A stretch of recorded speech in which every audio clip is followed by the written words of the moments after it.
And college basketball is back. Me and Leif Thulin, we will discuss and break down some of the top performances from college basketball's opening night. Stay tuned.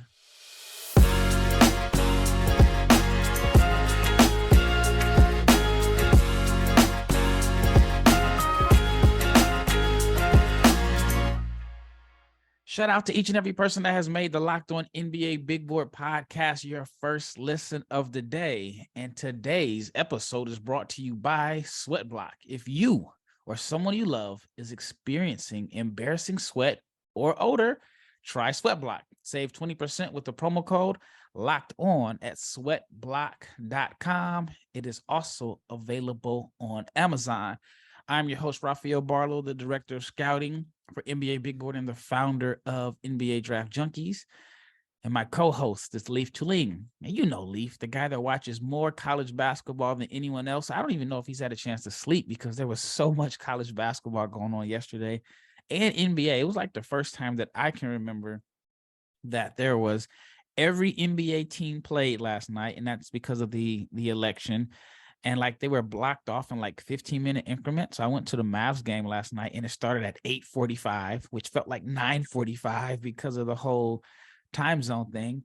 So I'm at the Mavs game and I'm trying to like watch college basketball and keep up with the box scores. It was just an overload of basketball last night. But I know somehow Leif was able to watch a lot of college basketball and the Jazz played too. So how did you divide your time last night? I was lucky enough that I wasn't on the schedule for the Jazz, and I love going to the games, but I had a little bit of other work in the morning, and I watched college basketball during my other work. I watched an entire game on the TV at the radio station, and then I went home and watched copious amounts of basketball till the point where I needed to get up and do something, and then played some basketball. So it was a basketball heavy day for me as well.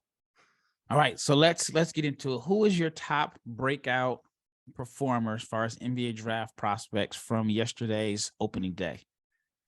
I think it has to be Jett Howard. I had him on my radar. I made myself a little note on my phone. Nothing fancy. It said guys to take track on opening night. There's a few I haven't gotten to watch just because there was 200 games, and that, yes, I'm not misspeaking. 200 college basketball games were played yesterday. Jett Howard, I watched the entire Michigan game, and I knew he had this like ability to shoot threes. I knew he had the size and the speed that fits his namesake, but I didn't understand that he had this ability to control his pace with size and speed. Typically, when you got size and speed, you try to use that as your main advantage. He's got this basketball IQ and feel that you don't really see from too many freshmen. He may have benefited from playing off of Hunter Dickinson, which means he's not at the top of the scouting report. He was a relative unknown, but he scored 30 points in the open scrimmage, and then he scored 21 yesterday with 8 of 15 from the field, 5 of 10 from three, had 5 assists, and I was impressed with him defensively too. I think there were a couple times where his closeouts weren't fine, but you see that with freshmen. He was able to recover pretty nicely, had a couple blocks.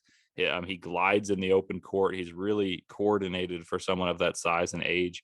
And I had him as someone that I wanted to watch before I put him on my big board. I kind of released a really rough draft of my big board. And I kind of meant to put a note that I want to watch him play college basketball first, because, I mean, his high school team was absolutely loaded. It's hard to diagnose without seeing him play AAU. And I'd have to say he's top 20 on my board now just in one game. I don't typically make huge changes like that. Yeah, you know what's interesting? So I'm working on this NBA draft guide, and I've been working on it like I started on it in August, right? And so for the last maybe 2 weeks, I've been up 4:00 in the morning, and it's going to be like 100 prospects. So it will drop sometime this week, probably maybe even as early as tomorrow. Just got to do some fine tuning and proofreading and all of that.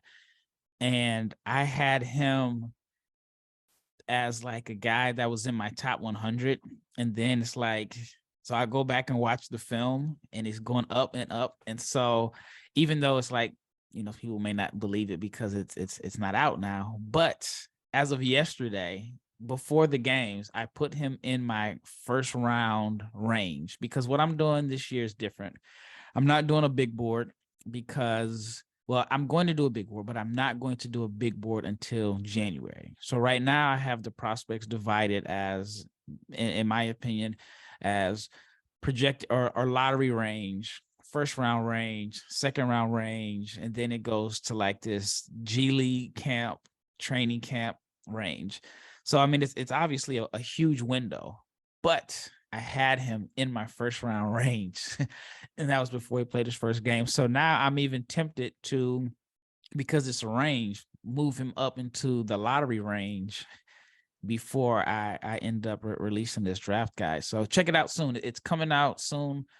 It will come out before the end of the week. Just got to do some fine tuning here and there, but it is my first draft guide, 100 prospects deep, but that's a little self promo here. But yeah, I mean, he stood out. He was impressive.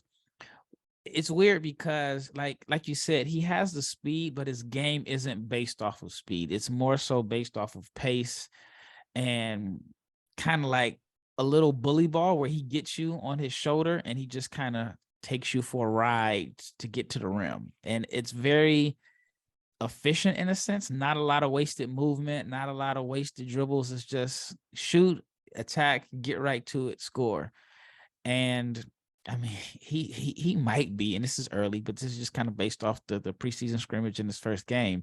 He could be like that guy that was outside of most people's first round that ends up being a lottery pick.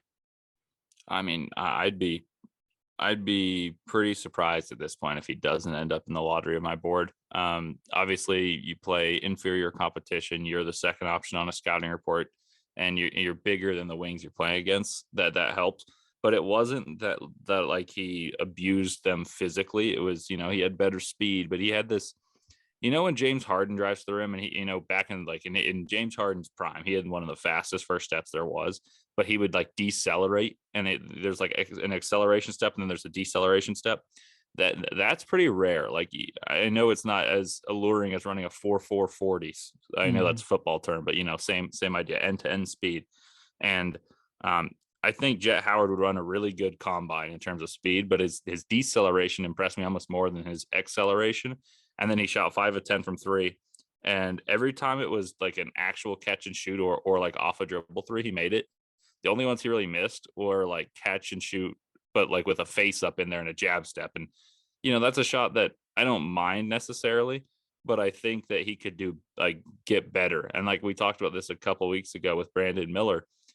Brandon Miller is a guy that gets shots that are head scratchers. Jason Tatum, Paolo Banchero, the same thing. They shot a couple face ups, and I didn't mind it because they have the capacity. It would be a knock on a scouting report, but it's a capacity thing. And I think Jett Howard's got a deep enough bag to suffice those worries for me. Yeah, I mean, what a way to start his college career. And I know it's even more meaningful in the sense that he's doing it, playing for his dad at his dad's alma mater. I mean, like, what a dream scenario. All right, who else stood out to you? Yeah, he was definitely the number one.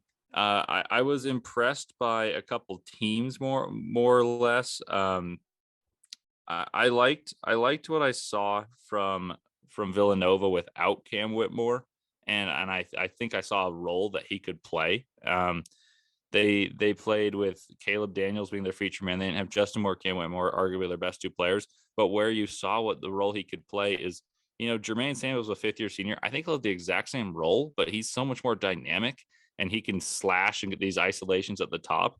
I know he didn't play, but I wanted to point that one out because that was the same time slot, and I was kind of going time slot by time slot in the way I organized my notes today. And I think that he could really thrive in that, having the top of the key to himself, isolate, and then having some back cuts and flex cuts and use that physical frame and ability to shoot the ball, stretch the floor. And I think Villanova is going to be better than most expected. Yeah, man, it's going to be very interesting. First one and done since Tim Thomas. That's what I'm predicting. But it's not like I'm going out on the limb here. I mean, I think everybody's saying the same thing.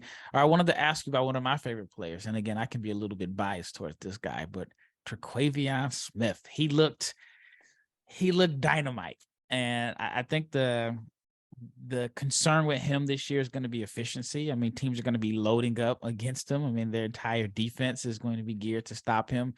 He's not going to catch anybody catch anybody by surprise, but man, the confidence, the way he was shooting the ball, I'm looking for a big breakout year.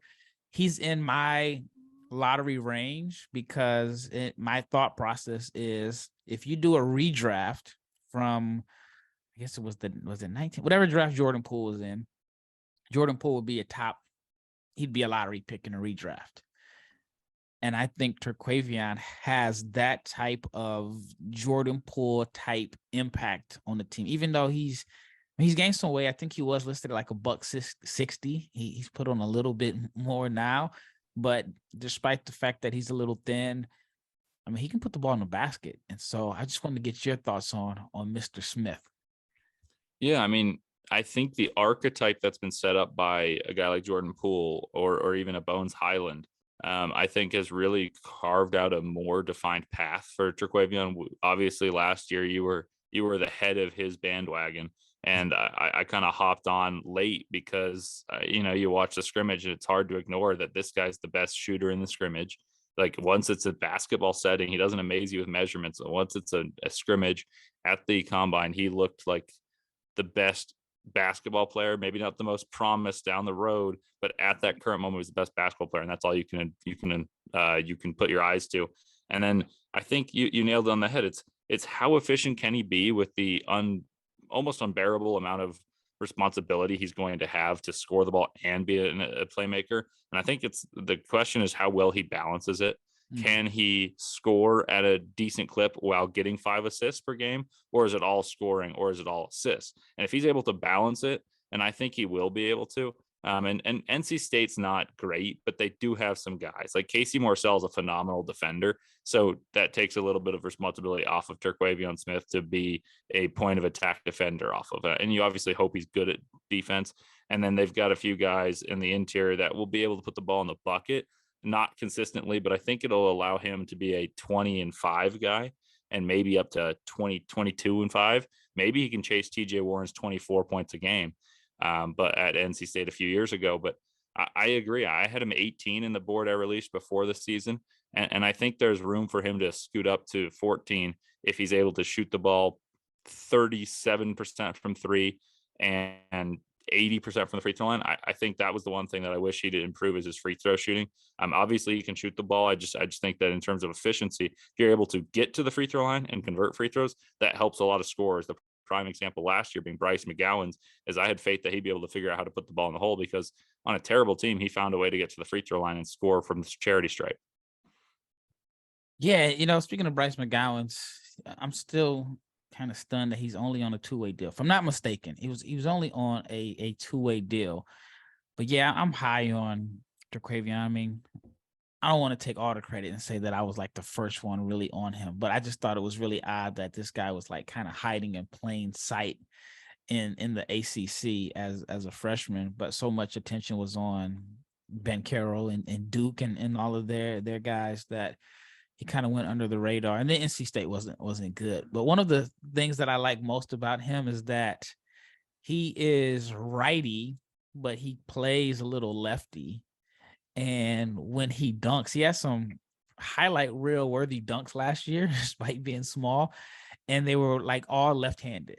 Like that type of craft and creativity is very interesting to me. All right. When we return, I definitely want to hear more about your thoughts on guys that stood out. Then I have a few questions for you, but I want to talk to the audience about sweat blocks. So I know this lady named Rebecca, and she had this daughter who used to suffer through self-esteem issues because she was always sweaty. She always had like, just a big wet arm, wet stains under her armpits. And Rebecca got a text from her daughter after using sweat block once, and she was saying that I'm not sweating, and it helped her confidence. And so sweat block was able to fix her problem. And what sweat block is, there are these wipes, and they're basically like your little secret to confidence.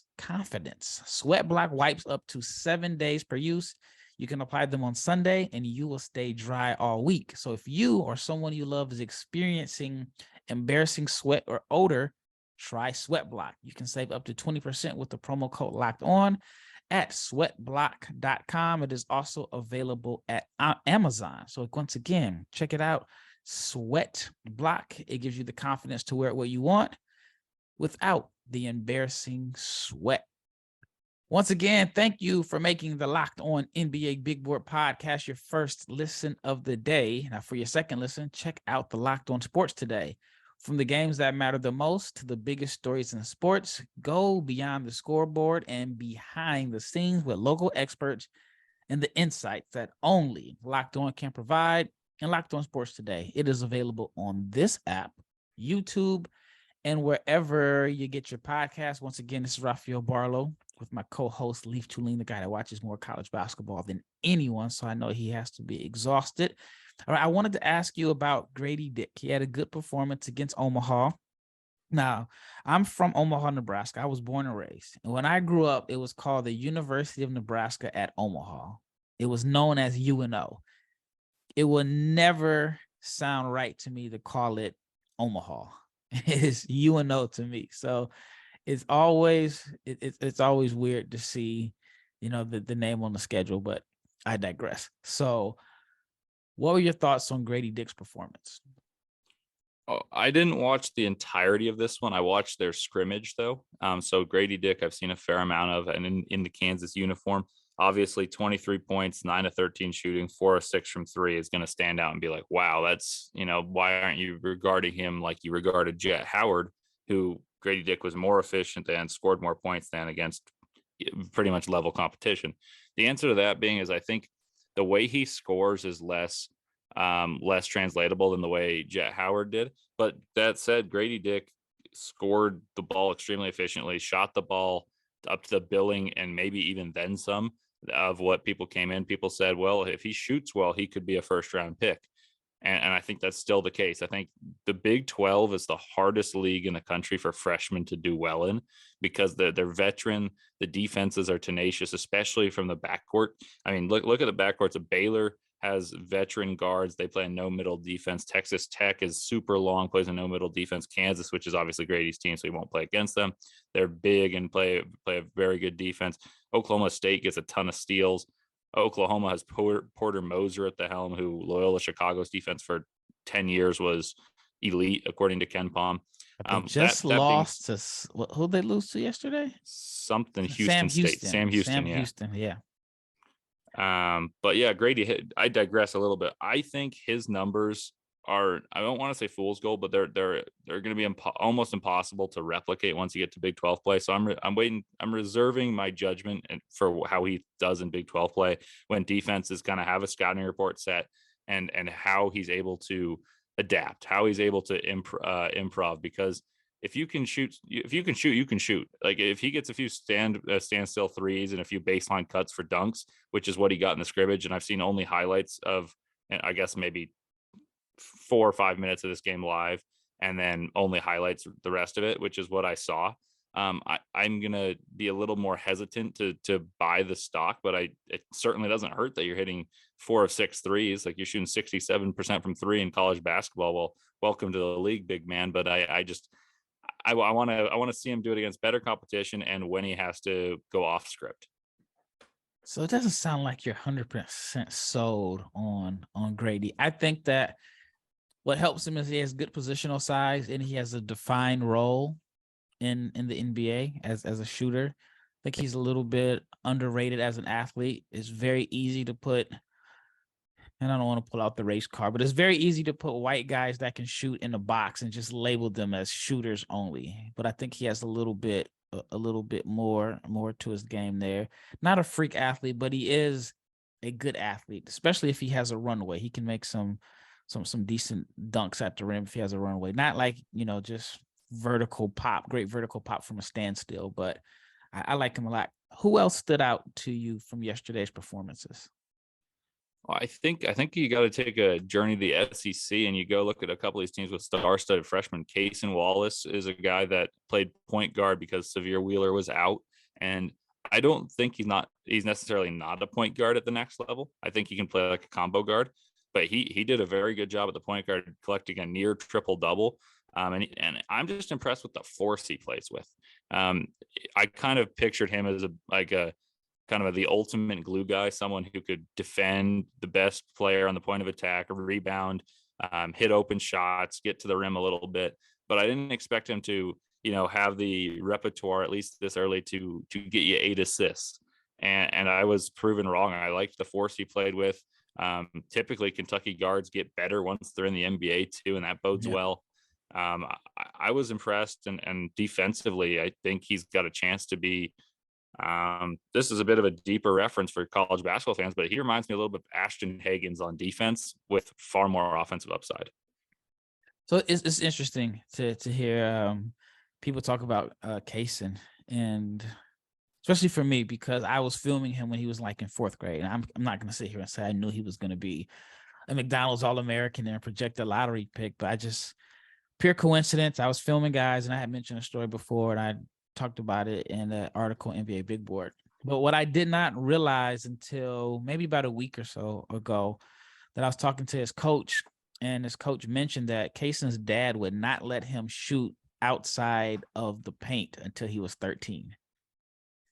And the coaches were like, he's passing an open shot. So when he was playing as a, I mean, I'm giving a scouting report on a kid when he was like 9 years old, but when he was like 9 or 10 years old, he only played in the paint.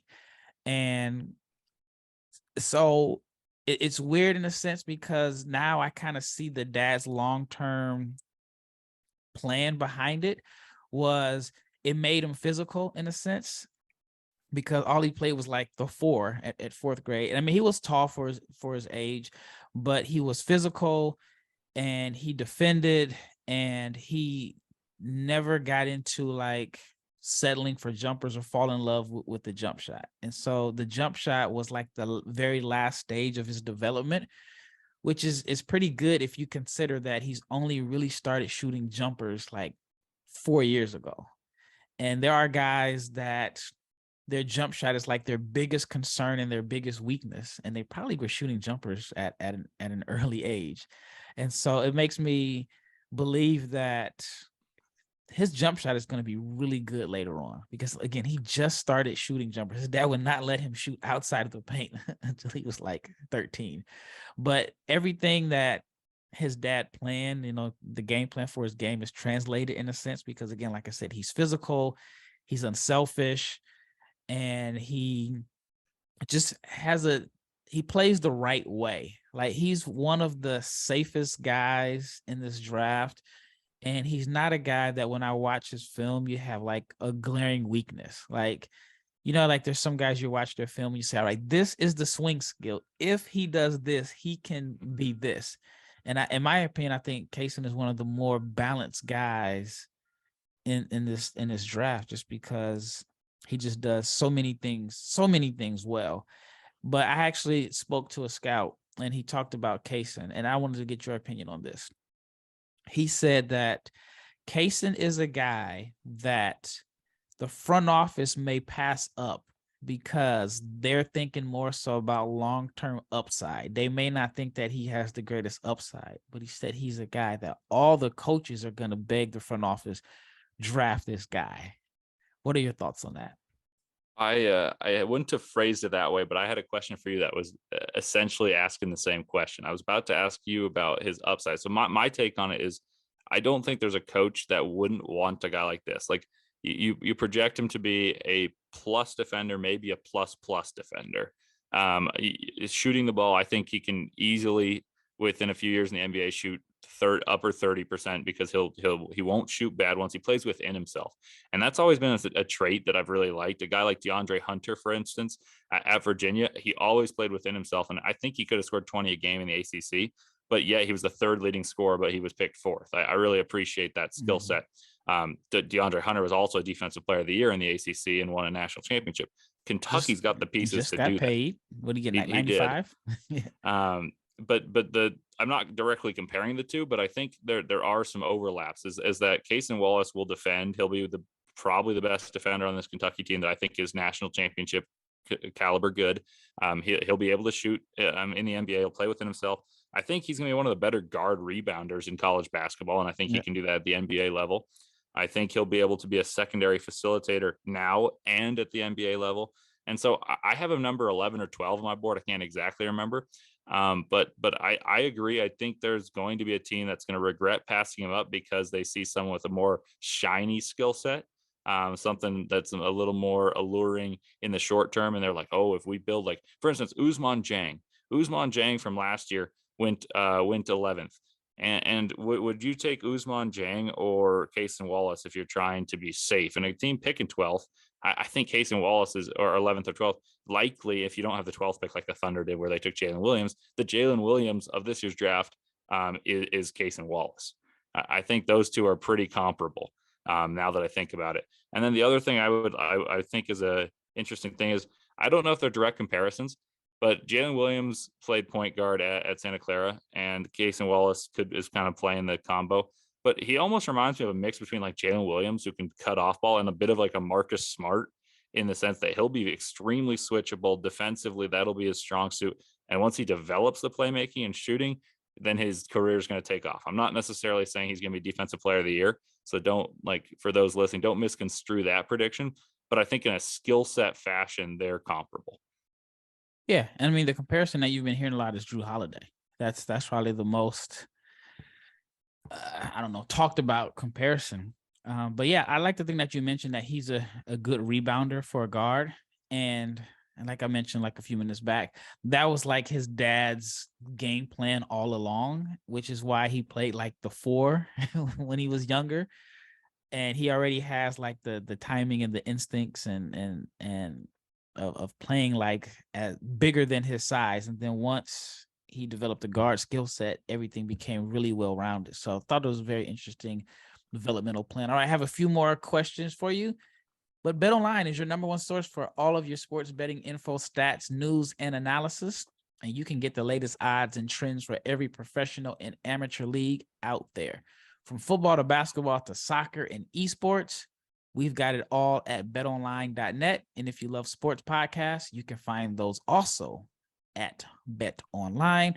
We are the fastest and the easiest way to get your betting fix. So head to the website today and use your mobile device to learn more. BetOnline is where the game starts.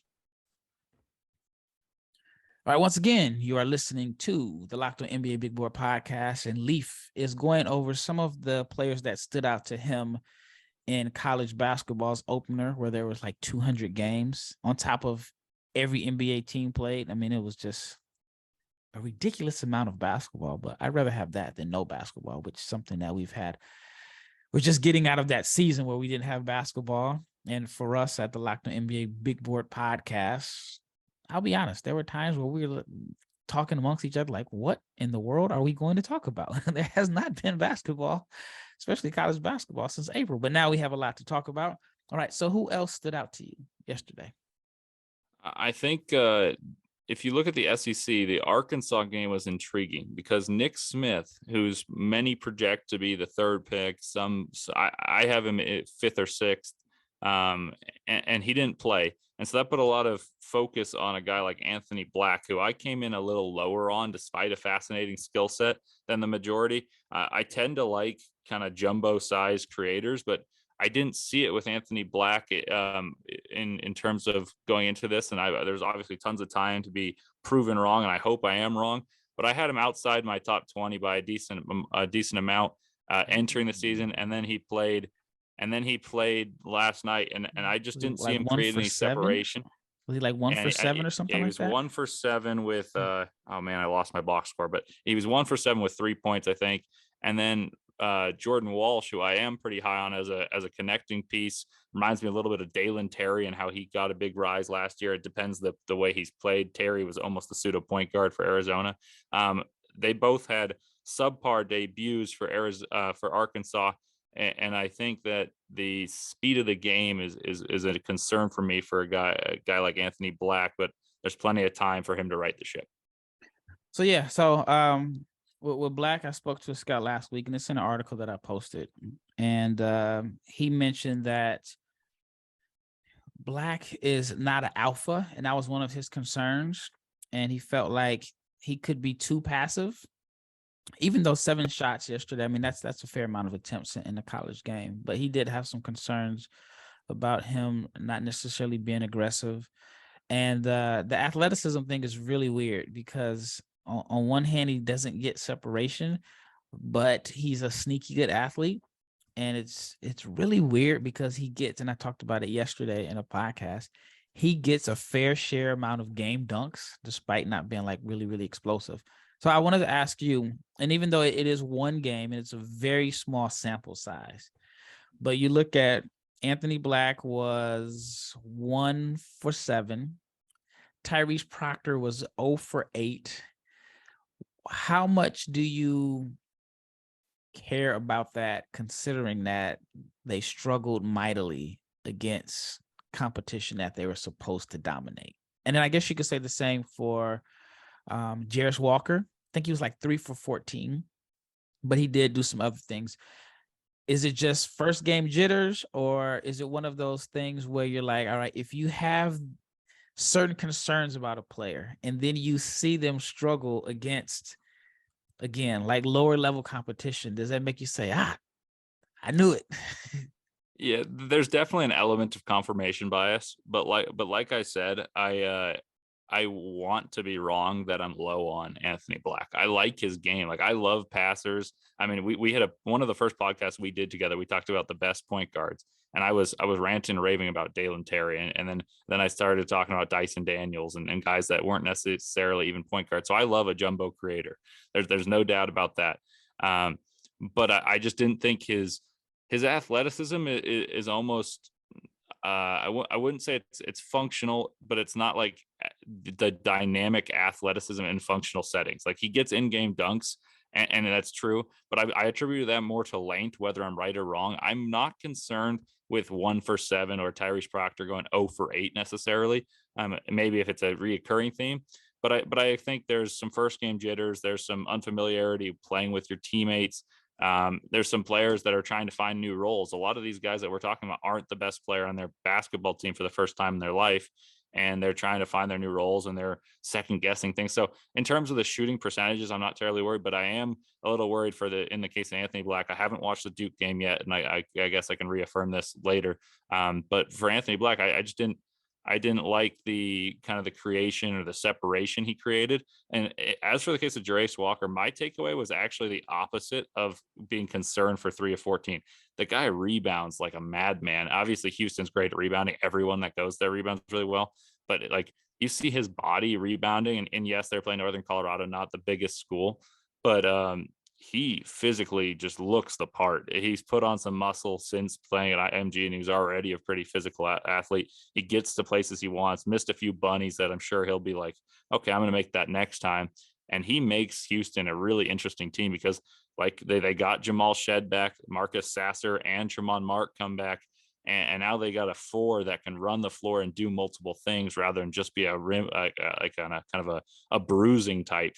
And Houston looked really, really good. But I think Jarris Walker's stock doesn't drop because of inefficiency. Anthony Black's, because of the way he was inefficient, becomes a little bit tenuous for me. I was surprised that Walker didn't have any assists. If I'm not mistaken, when I looked at the box score, he didn't have any assists. And I think he's arguably the best passing big in this class. And actually, let me ask you this question. Best passing big man. Kyle Filipowski from Duke, Walker, or Wembanyama? Wembanyama.